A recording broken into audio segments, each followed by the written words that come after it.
Continuem denunciant, perquè no és ara, sinó que ja portem molt de temps, denunciant una manca de negociació per part del departament. Les educadores de les llars, per exemple, són una de les categories que el mes de febrer es va signar un acord amb un complement que arribava al voltant d'uns 500 euros mensuals. Va estar signat per al comitè intercentres el mes de febrer. Estem al mes de setembre i a hores d'ara encara les treballadores no han cobrat aquest complement. Estem parlant de més de 3.000 euros a un guany que aquestes treballadores no tenen.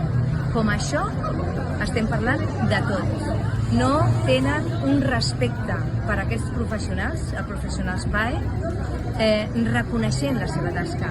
En un començament teníem unes meses de negociació que semblava que el departament estava predisposat a valorar els seus treballadors i ara ens hem adonat compte que després d'un curs sencer intentant treballar amb ells, intentant negociar, estem exactament igual que a l'inici.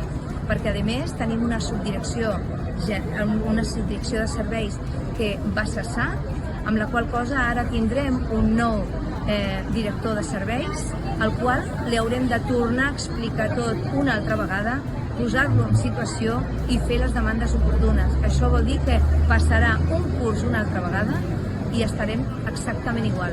Per això hem començat aquestes mobilitzacions i no descartem convocar una vaga si és necessari. És el moment que tots els treballadors surtin al carrer, perquè sense ells, nosaltres, els representants sindicals, no tenim la força que necessitem per poder negociar directament i amb força amb el departament.